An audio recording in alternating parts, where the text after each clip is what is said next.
Product के FBB model में हमने एक बहुत इंपॉर्टेंट बात सीखी थी। हमने जाना था कि कोई भी प्रोडक्ट सिर्फ उसके फीचर्स और बेनिफिट्स की वजह से नहीं खरीदा जाता। कस्टमर उसे उस वैल्यू की वजह से खरीदता है जो वो प्रोडक्ट उसकी लाइफ या बिजनेस में ऐड करता है। लेकिन यहाँ एक सवाल पैदा होता है, आखिर कस्टमर के लिए वैल्यू का मतलब क्या है? क्या हर कस्टमर के लिए वैल्यू एक जैसी होती है? बिल्कुल नहीं। एक ही प्रोडक्ट को अलग अलग कस्टमर्स अलग अलग रीजंस की वजह से खरीद सकते हैं। फर्ज कीजिए दो लोग बिल्कुल एक जैसी कार खरीदते हैं। एक शख्स वो कार इसलिए खरीदता है क्योंकि उसकी पुरानी गाड़ी बार बार खराब हो रही थी और उसे एक रिलायबल कार चाहिए थी। दूसरा शख्स वही कार इसलिए खरीदता है क्योंकि वो अपने फ्रेंड्स और कोलीग्स के सामने सक्सेसफुल दिखाई देना चाहता है। प्रोडक्ट दोनों ने एक ही खरीदा, लेकिन उसे खरीदने का मोटिव अलग अलग था। पहले कस्टमर के लिए वैल्यू थी रिलायबिलिटी और पीस ऑफ माइंड। दूसरे कस्टमर के लिए वैल्यू थी स्टेटस और इंप्रेशन। इसीलिए सेल्स में सिर्फ ये जानना काफी नहीं है कि आपका कस्टमर क्या खरीदना चाहता है, आपको ये भी जानना होगा कि वो उसे खरीदना क्यों चाहता है। सेल्स में एक बात हमेशा याद रखिए, लोग आपके फ़ायदे के लिए नहीं, अपने फ़ायदे के लिए ख़रीदते हैं। आप अपनी कंपनी की अचीवमेंट्स बता सकते हैं, आप बता सकते हैं कि आपकी कंपनी कितनी पुरानी है, आपके पास कितनी एडवांस मशीन्स हैं, आपके प्रोडक्ट्स की क्वालिटी कितनी अच्छी है और आपने कितने अवार्ड्स हासिल किए हैं। लेकिन कस्टमर इन तमाम बातों में आखिरकार अपने लिए कुछ तलाश कर रहा होता है।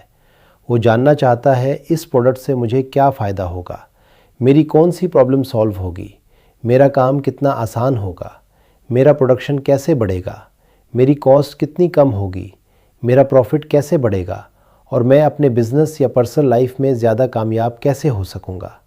इसलिए सेल कैसे करें ये जानना ज़रूरी है, लेकिन उससे भी ज़्यादा ज़रूरी ये समझना है कि लोग ख़रीदते क्यों हैं, उनका मोटिव क्या है, उनकी असल ज़रूरत क्या है, वो किस प्रॉब्लम से परेशान है और वो कौन सा रिजल्ट हासिल करना चाहते हैं। एक अच्छे सेल्स पर्सन का काम सिर्फ प्रोडक्ट प्रेजेंट करना नहीं होता, उसका असल काम कस्टमर के बाइंग मोटिव को समझना होता है। और ये मोटिव आपको हमेशा सीधा सीधा नहीं बताया जाएगा। कोई कस्टमर आपके पास आकर शायद ये ना कहे मैं ये प्रोडक्ट अपने कंपटीटर से आगे निकलने के लिए खरीदना चाहता हूँ, या मैं ये महंगी चीज़ इसलिए खरीद रहा हूँ ताकि लोग मुझसे इंप्रेस हों। कस्टमर अक्सर अपनी रिक्वायरमेंट बताता है, लेकिन उसके पीछे छुपा हुआ असल मोटिव आपको समझना पड़ता है। इसके लिए आपको सोच समझकर क्वेश्चंस पूछने होंगे, कस्टमर की बात गौर से सुननी होगी, उसके आंसर्स के साथ उसके एक्सप्रेशंस और प्रायोरिटीज को भी ऑब्जर्व करना होगा। कभी कभी कस्टमर को खुद भी पूरी तरह मालूम नहीं होता कि उसे असल में क्या चाहिए, और कई बार वो अपनी ज़रूरत को सही तरीके से एक्सप्लेन भी नहीं कर पाता। ऐसी सिचुएशन में उसकी रियल नीड आइडेंटिफाई करना आपकी जिम्मेदारी बन जाती है।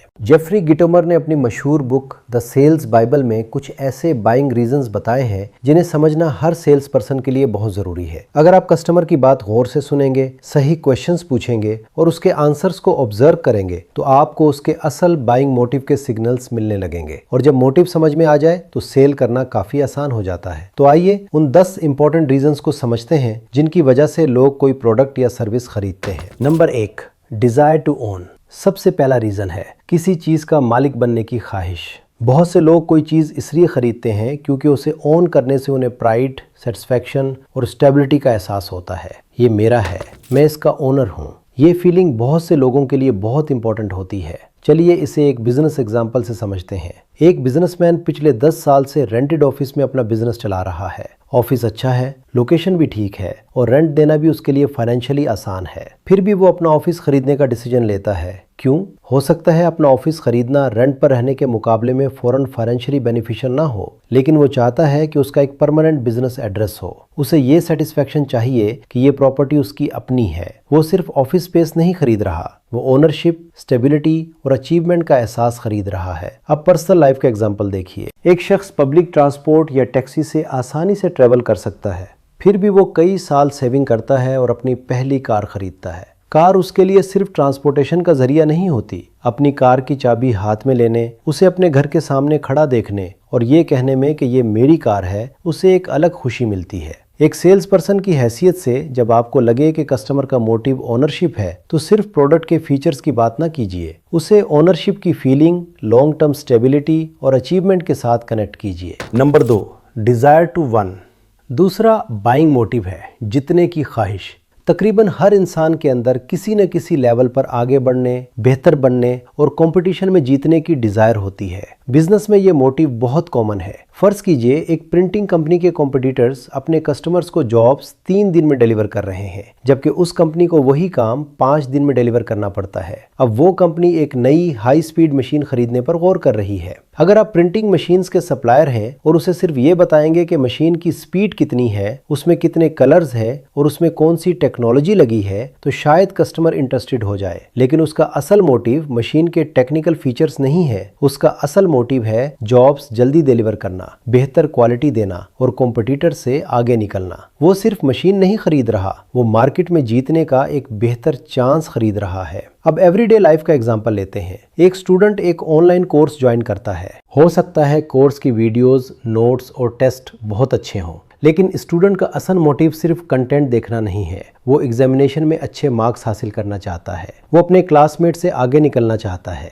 या वो किसी कम्पिटिटिव एग्जामिनेशन में सिलेक्शन चाहता है। इसलिए वो सिर्फ कोर्स नहीं खरीद रहा, वो अपनी सक्सेस और जीतने की पॉसिबिलिटी को बेहतर बना रहा है। अगर कस्टमर का मोटिव जीतना है तो उसे ये दिखाइए कि आपका प्रोडक्ट उसे कम्पिटिटिव एडवांटेज कैसे देगा। आपका सोल्यूशन उसे दूसरों से तेज, बेहतर या ज्यादा इफेक्टिव कैसे बनाएगा। Number 3, desire to solve. तीसरा बाइंग मोटिव है किसी प्रॉब्लम को सॉल्व करने की ख्वाहिश। बहुत से कस्टमर्स कोई नया प्रोडक्ट खरीदने के शौक में आपके पास नहीं आते। वो आपके पास इसलिए आते हैं क्योंकि वो किसी प्रॉब्लम से परेशान होते हैं। चलिए एक बिजनेस एग्जांपल देखते हैं। एक रेस्टोरेंट के टेक अवे ऑर्डर्स में फूड बार बार लीक हो रहा है। कस्टमर्स कंप्लेंट्स कर रहे हैं, डिलीवरी एप्स पर नेगेटिव रिव्यूज आ रहे हैं और रेस्टोरेंट की रेपुटेशन खराब हो रही है। रेस्टोरेंट ओनर आपके पास बेटर पैकेजिंग के लिए आता है। अब अगर आप उसे सिर्फ ये बताते रहें कि बॉक्स किस मटेरियल का है, उसकी थिकनेस कितनी है और वो कितने कलर्स में अवेलेबल है, तो आप उसकी असल नीड मिस कर सकते हैं। उसे सिर्फ नया फूड बॉक्स नहीं चाहिए, उसे लीकेज, कंप्लेंट्स और नेगेटिव रिव्यूज की प्रॉब्लम का सोल्यूशन चाहिए। इसलिए आपको अपनी प्रेजेंटेशन इस तरह करनी होगी। ये पैकेजिंग फूड लीकेज को कंट्रोल करेगी, डिलीवरी के दौरान फूड सेफ रहेगा और कस्टमर को ऑर्डर बेहतर कंडीशन में मिलेगा। अब पर्सनल लाइफ का एग्जांपल देखिए।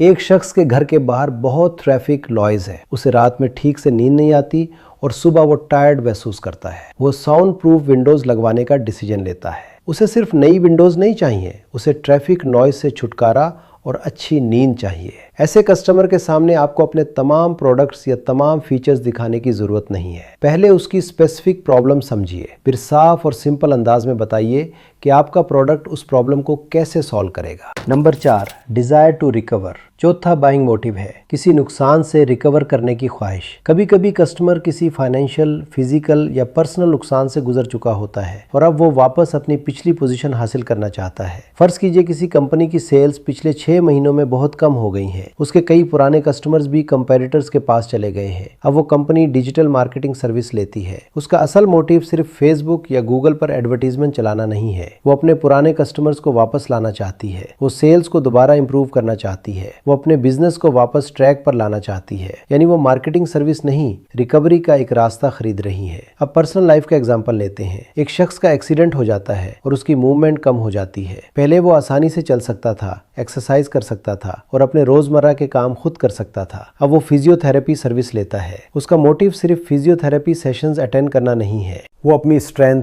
मूवमेंट और नॉर्मल रूटीन वापस हासिल करना चाहता है। यहाँ एक सेल्स पर्सन को बहुत सेंसिटिव और पेशेंट होना चाहिए। रिकवर करने वाला कस्टमर पहले ही किसी तरह का नुकसान बर्दाश्त कर चुका होता है, इसलिए वो हर नया डिसीजन बहुत सोच समझ कर लेता है। वो जल्दी ट्रस्ट नहीं करता। ऐसे कस्टमर के साथ बड़े बड़े प्रोमिसेस करने के बजाय रियलिस्टिक एक्सपेक्टेशंस सेट कीजिए। उसे प्रूफ, प्रीवियस रिजल्ट्स और क्लियर प्रोसेस दिखाइए। पहले ट्रस्ट बिल्ड कीजिए, फिर सेल की तरफ बढ़िए। Number 5, passion.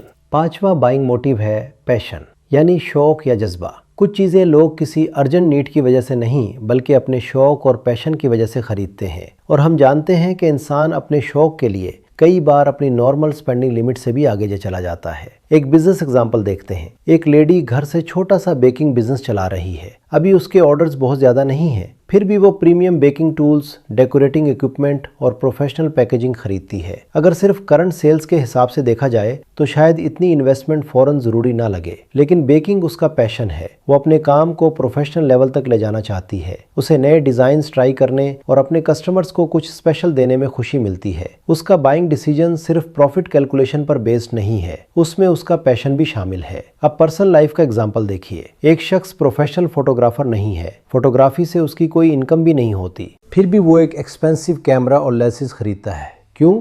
क्योंकि फोटोग्राफी उसका शौक है, उसे मोमेंट्स कैप्चर करने में खुशी मिलती है, नई जगहों पर जाकर पिक्चर्स लेना उसे सेटिस्फेक्शन देता है। इसी तरह कोई ट्रैवलिंग पर खर्च करता है, कोई गार्डनिंग के लिए एक्सपेंसिव प्लांट्स खरीदता है और कोई अपनी कार को मॉडिफाई करवाता है। पैशन एक इमोशनल बाइंग मोटिव है। ऐसे कस्टमर के साथ सिर्फ प्राइस और प्रैक्टिकल बेनिफिट्स की बात करना काफी नहीं होगा। उसके एक्साइटमेंट और इंटरेस्ट को समझिए, उसे पूछिए कि वो अपने पैशन के साथ क्या करना चाहता है, फिर प्रोडक्ट को उसके ड्रीम और एक्सपीरियंस के साथ कनेक्ट कीजिए। Number 6, fear. छठा बाइंग मोटिव है फियर, यानी किसी मुमकिन नुकसान का डर। फियर एक बहुत स्ट्रॉन्ग बाइंग मोटिव हो सकता है। कई बार लोग किसी चीज को हासिल करने से ज्यादा किसी चीज को खो देने से डरते हैं। उन्हें कस्टमर्स खोने का डर हो सकता है, कंपेटिटर से पीछे रह जाने का डर हो सकता है, सिक्योरिटी का कंसर्न हो सकता है, या फ्यूचर में फाइनेंशियल नुकसान होने का डर हो सकता है। एक बिजनेस एग्जाम्पल देखते हैं। एक शॉप ओनर सीसीटीवी कैमरास और अलार्म सिस्टम लगवाता है। हो सकता है उसकी शॉप में अभी तक कोई चोरी ना हुई हो, लेकिन उसे डर है कि फ्यूचर में थेफ्ट, एम्प्लॉय मिसकंडक्ट या कोई सिक्योरिटी प्रॉब्लम हो सकती है। वो सिर्फ कैमरास नहीं खरीद रहा, वो अपने बिजनेस को मुमकिन लॉस से बचाने की कोशिश कर रहा है। अब पर्सनल लाइफ का एग्जांपल लेते हैं। एक फादर अपने फैमिली मेंबर्स के लिए हेल्थ इंश्योरेंस लेता है। आज फैमिली में सब हेल्दी हो सकते हैं, लेकिन उसे ये फिक्र है कि फ्यूचर में कोई मेडिकल इमरजेंसी आ गई तो हॉस्पिटल का बड़ा खर्च कैसे मैनेज होगा। इंश्योरेंस उसे आज कोई इमीडिएट फिजिकल बेनिफिट नहीं दे रहा,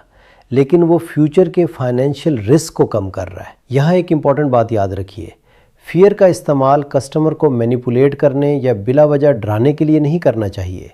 आप ये नहीं कह सकते अगर आपने आज ये प्रोडक्ट नहीं लिया तो आपका बिजनेस बर्बाद हो जाएगा। ऐसा अप्रोच अनएथिकल भी है और लॉन्ग टर्म ट्रस्ट को ख़त्म भी कर सकता है। फियर बेस्ड सेलिंग तभी दुरुस्त है जब रिस्क वाकई मौजूद हो और आप उसे फैक्ट्स के साथ ऑनेस्टली एक्सप्लेन करें। आपका काम कस्टमर को डराना नहीं है, आपका काम उसे पॉसिबल रिस्क समझाना और उससे प्रोटेक्शन का सही सोल्यूशन देना है। Number 7, desired outcomes. 7वां बाइंग मोटिव है डिजायर्ड आउटकम्स। ये मोटिव एफपीवी मॉडल की वैल्यू के बहुत करीब है। कस्टमर का सबसे इंपॉर्टेंट सवाल होता है, इससे मुझे क्या मिलेगा। कस्टमर सिर्फ ये नहीं देखता कि आपका प्रोडक्ट क्या कर सकता है, वो ये जानना चाहता है कि उस प्रोडक्ट को यूज करने के बाद उसकी सिचुएशन में क्या इंप्रूवमेंट आएगा। एक फैक्ट्री का एग्जाम्पल लेते हैं। फैक्ट्री मैनेजमेंट एक नई मशीन खरीदने का सोच रही है। हो सकता है मशीन में बहुत एडवांस टेक्नोलॉजी हो, उसकी स्पीड हाई हो, उसमें ऑटोमेशन हो और उसका कंट्रोल पैनल भी मॉडर्न हो। लेकिन फैक्ट्री मशीन सिर्फ इन फीचर्स की वजह से नहीं खरीदेगी। मैनेजमेंट ये देखेगी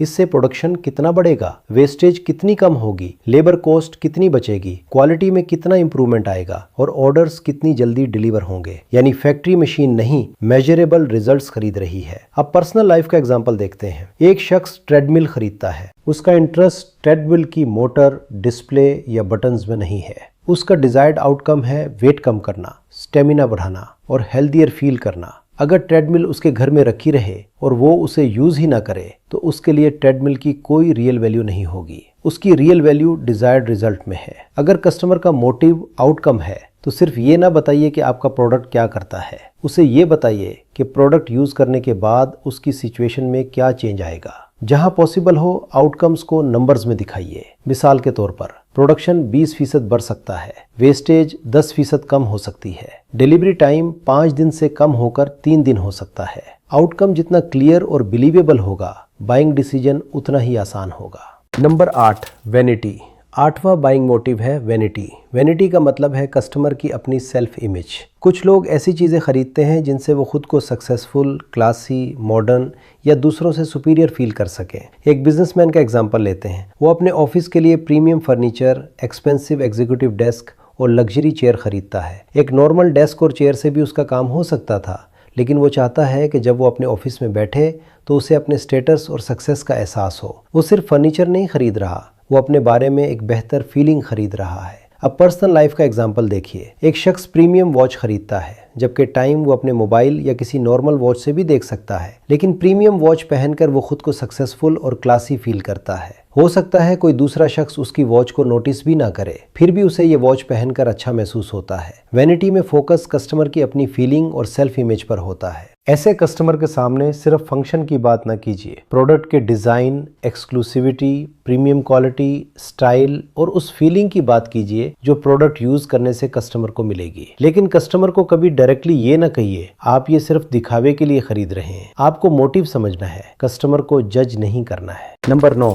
डिजायर टू इम्प्रेस। नवा बाइंग मोटिव है दूसरों को इम्प्रेस करने की डिजायर। वेनिटी और डिजायर टू इम्प्रेस सुनने में एक जैसे लग सकते हैं, लेकिन दोनों में एक छोटा सा डिफरेंस है। वेनिटी में कस्टमर खुद को अच्छा फील करना चाहता है। डिजायर टू इम्प्रेस में कस्टमर का फोकस दूसरों के रिएक्शन पर होता है। वो चाहता है कि दूसरे लोग उसकी चॉइस, सक्सेस या पर्सनालिटी से मुतासिर हो। एक बिजनेस एग्जांपल लेते हैं। एक कंपनी अपने रिसेप्शन और ऑफिस की प्रीमियम ब्रांडिंग करवाती है। वो attractive wall graphics, professional signage, branded stationery और अच्छी प्रेजेंटेशन मटेरियल्स तैयार करवाती है। क्यों? क्योंकि जब कोई कस्टमर या विजिटर उसके ऑफिस में आए तो उसे कंपनी प्रोफेशनल, सक्सेसफुल और रिलायबल दिखाई दे। कंपनी सिर्फ डेकोरेशन नहीं करवा रही, वो विजिटर्स पर स्ट्रॉन्ग फर्स्ट इंप्रेशन बनाने में इन्वेस्टमेंट कर रही है। अब एवरीडे लाइफ का एग्जांपल देखते हैं। एक शख्स किसी फैमिली इवेंट या वेडिंग के लिए एक्सपेंसिव क्लोथ्स खरीदता है या अपने घर की स्पेशल डेकोरेशन करवाता है। उसका मोटिव सिर्फ कपड़े पहनना या घर सजाना नहीं है। वो चाहता है कि रिलेटिव्स और गेस्ट उसकी चॉइस को नोटिस करें और उससे इम्प्रेस्ड हों। वो ऐसा रिएक्शन चाहता है, वाह कितना अच्छा लग रहा है, या आपने बहुत अच्छी अरेंजमेंट की है। अगर कस्टमर का मोटिव दूसरों को इम्प्रेस करना है तो उसे दिखाइए कि आपका प्रोडक्ट उसके कस्टमर्स, गेस्ट, कोलीग्स या सोशल सर्कल पर किस तरह का इंप्रेशन डालेगा। यहाँ प्रेजेंटेशन, अपीयरेंस, यूनिकनेस और फर्स्ट इंप्रेशन बहुत इंपॉर्टेंट हो जाते हैं। Number 10, peace of mind. 10वां बाइंग मोटिव है पीस ऑफ माइंड, यानी जहनी सुकून। कस्टमर चाहता है कि फ्यूचर में अगर कोई प्रॉब्लम आए तो वो उसके लिए पहले से तैयार हो। वो अनसर्टेनिटी, टेंशन और अननेसेसरी रिस्क को कम करना चाहता है। एक बिजनेस एग्जांपल लेते हैं। एक प्रिंटिंग कंपनी अपनी मशीन के लिए एनुअल मेंटेनेंस कॉन्ट्रैक्ट लेती है। हो सकता है मशीन आज बिल्कुल ठीक चल रही हो, फिर भी मैनेजमेंट कॉन्ट्रैक्ट पर पैसा खर्च करती है। क्यों? क्योंकि अगर मशीन अचानक ब्रेकडाउन हो जाए तो कंपनी को टेक्नीशियन तलाश करने, स्पेयर पार्ट्स अरेंज करने और रिपेयर कॉस्ट नेगोशिएट करने की फिक्र ना करनी पड़े। उसे ये कॉन्फिडेंस चाहिए कि प्रॉब्लम आने पर सपोर्ट अवेलेबल होगी। वो सिर्फ मेंटेनेंस कॉन्ट्रैक्ट नहीं खरीद रही, वो प्रोडक्शन कंटिन्यूटी और जहनी सुकून खरीद रही है। अब पर्सनल लाइफ का एग्जाम्पल देखते हैं। एक फैमिली इंटरनेशनल ट्रिप पर जाने से पहले ट्रैवल इंश्योरेंस लेती है। मुमकिन है पूरी जर्नी में कोई प्रॉब्लम ना आए, लेकिन अगर मेडिकल इमरजेंसी हो जाए, बैगेज खो जाए या फ्लाइट कैंसिल हो जाए तो इंश्योरेंस प्रोटेक्शन प्रोवाइड कर सकता है। फैमिली इंश्योरेंस इस उम्मीद से नहीं लेती कि कोई प्रॉब्लम आए, वो इसलिए लेती है ताकि प्रॉब्लम आने की सिचुएशन में वो हेल्पलेस महसूस ना करे। Warranty, maintenance contracts, security systems, insurance और रिलायबल आफ्टर सेल सपोर्ट अक्सर इसी मोटिव की वजह से खरीदे जाते हैं। ऐसे कस्टमर को सिर्फ लो प्राइस से कन्विंस करना मुश्किल हो सकता है। उसे reliability, warranty, support, response time और लॉन्ग टर्म सर्विस की क्लियर इंफॉर्मेशन चाहिए होगी। उसे ये यकीन दिलाइए कि प्रोडक्ट खरीदने के बाद भी आप उसके साथ मौजूद रहेंगे। तो ये थे 10 important buying motives. Desire to own, desire to win, desire to solve, desire to recover, passion, fear, desired outcomes, vanity, desire to impress और पीस ऑफ माइंड। अब सवाल ये है, आप कस्टमर का सही बाइंग मोटिव पहचानेंगे कैसे? इसका जवाब है सही क्वेश्चंस पूछकर और उसकी बात गौर से सुनकर। आप कस्टमर से पूछ सकते हैं, आप ये प्रोडक्ट क्यों कंसीडर कर रहे हैं? इस वक्त आपका सबसे बड़ा चैलेंज क्या है? अगर ये प्रॉब्लम सॉल्व हो जाए तो आपके बिजनेस पर क्या असर पड़ेगा? आप इस प्रोडक्ट से किस तरह का रिजल्ट एक्सपेक्ट कर रहे हैं? आपके लिए प्राइस, क्वालिटी, स्पीड और रिलायबिलिटी में सबसे ज़्यादा इंपॉर्टेंट क्या है? अगर आपने अभी कोई डिसीजन नहीं लिया तो उसका क्या नुकसान हो सकता है? आपके लिए इस परचेज का सक्सेसफुल होना किस चीज से मेजर होगा? कस्टमर के आंसर्स में उसका बाइंग मोटिव छुपा होगा। अगर वो बार बार कंपेटिटर्स की बात कर रहा है तो उसका मोटिव डिजायर टू विन हो सकता है। अगर वो कंप्लेंट्स और डिफिकल्टीज की बात कर रहा है तो उसका मोटिव डिजायर टू सॉल्व हो सकता है। अगर वो प्रीवियस लॉस की बात कर रहा है तो वो रिकवर करना चाहता है। अगर वो रिजल्ट्स और नंबर्स पूछ रहा है तो उसका फोकस डिजायर्ड आउटकम्स पर है। अगर वो वारंटी, सर्विस और फ्यूचर सपोर्ट के बारे में ज़्यादा पूछ रहा है तो उसे पीस ऑफ माइंड चाहिए। अगर वो अपीयरेंस, प्रीमियम क्वालिटी और लोगों के रिएक्शन की बात कर रहा है तो वैनिटी या डिज़ायर टू इम्प्रेस उसका बाइंग मोटिव हो सकता है। जब आपको कस्टमर का असल मोटिव समझ में आ जाए तो अपनी सेल्स प्रेजेंटेशन उसी मोटिव के हिसाब से डिज़ाइन कीजिए। अगर कस्टमर का मोटिव प्रॉफिट बढ़ाना है तो प्रॉफिट और रिटर्न ऑन इन्वेस्टमेंट की बात कीजिए। अगर उसका मोटिव किसी प्रॉब्लम को सॉल्व करना है तो उसे क्लियर सॉल्यूशन दिखाइए। अगर वो कॉम्पिटिटर से आगे निकलना चाहता है तो कॉम्पिटिटिव एडवांटेज समझाइए। अगर वो पीस ऑफ माइंड चाहता है तो रिलायबिलिटी, वारंटी और आफ्टर सेल सपोर्ट पर फोकस कीजिए। अगर उसका मोटिव दूसरों को इम्प्रेस करना है तो अपीयरेंस, प्रेजेंटेशन और फर्स्ट इंप्रेशन की बात कीजिए। एक ही प्रेजेंटेशन हर कस्टमर पर यूज ना कीजिए, क्योंकि हर कस्टमर एक जैसा नहीं होता और हर कस्टमर का बाइंग मोटिव भी एक जैसा नहीं होता। फर्ज कीजिए 3 कस्टमर्स प्रीमियम बिजनेस कार्ड्स खरीदना चाहते हैं। पहला कस्टमर कहता है मैं चाहता हूं कि मीटिंग में मेरा कार्ड प्रोफेशनल लगे और सामने वाले पर अच्छा इंप्रेशन पड़े। यहाँ उसका मोटिव डिज़ायर टू इम्प्रेस है। दूसरा कस्टमर कहता है हमने अभी अपनी कंपनी की रीब्रांडिंग की है, हमें ऐसा कार्ड चाहिए जो हमारी नई प्रीमियम आइडेंटिटी को रिप्रेजेंट करे। यहाँ उसका मोटिव डिज़ायर्ड आउटकम या ब्रांड इमेज हो सकता है। तीसरा कस्टमर कहता है मेरे कंपेटिटर ने बहुत प्रीमियम कार्ड्स प्रिंट करवाए हैं, मुझे उससे बेहतर कार्ड्स चाहिए। यहाँ उसका मोटिव डिज़ायर टू विन है। प्रोडक्ट एक ही है, प्रीमियम बिजनेस कार्ड्स, लेकिन तीनों कस्टमर्स के बाइंग मोटिव्स अलग है, इसलिए तीनों कस्टमर्स को सेम प्रेजेंटेशन देने से सेल वीक हो सकती है। पहले कस्टमर से इंप्रेशन की बात कीजिए, दूसरे से ब्रांड आइडेंटिटी की बात कीजिए और तीसरे को दिखाइए कि आपका प्रोडक्ट उसे कंपटीटर से बेहतर कैसे दिखाएगा। यही प्रोफेशनल सेलिंग है। याद रखिए, कस्टमर सिर्फ प्रोडक्ट नहीं खरीदता, वो किसी प्रॉब्लम का सॉल्यूशन खरीदता है, वो किसी ख्वाहिश को पूरा करने का ज़रिया खरीदता है, वो किसी नुकसान से बचने की प्रोटेक्शन खरीदता है, वो अपने डिज़ायर्ड रिज़ल्ट तक पहुंचने का रास्ता खरीदता है और कई बार वो कॉन्फिडेंस, प्राइड, इम्प्रेशन या जहनी सुकून खरीदता है। आपका काम कस्टमर पर प्रोडक्ट पुश करना नहीं है, आपका काम उसके असल मोटिव को पहचानना और उसे सही सॉल्यूशन तक पहुंचने में मदद करना है। जब आप कस्टमर का असल बाइंग मोटिव समझ लेते हैं तो आपकी प्रेजेंटेशन ज़्यादा रेलेवेंट हो जाती है, आपके क्वेश्चंस बेहतर हो जाते हैं, आपके आंसर्स कस्टमर की रियल नीड के साथ कनेक्ट होने लगते हैं, ऑब्जेक्शंस कम होने लगते हैं, ट्रस्ट बढ़ने लगता है और कई बार आप ऐसी सेल भी क्लोज कर लेते हैं जिसके होने के चांसेस शुरू में बहुत कम दिखाई दे रहे थे। इसलिए अगली बार कस्टमर से मिलने से पहले सिर्फ ये ना सोचिए मैं उसे क्या बेचूंगा, ये सोचिए वो इसे क्यों खरीदेगा। जिस दिन आपको इस सवाल का सही जवाब मिल गया उस दिन सेल्स आपके लिए सिर्फ प्रोडक्ट प्रेजेंटेशन नहीं रहेगी। सेल्स कस्टमर को समझने, उसे गाइड करने और उसके लिए सही वैल्यू क्रिएट करने का प्रोसेस बन जाएगी।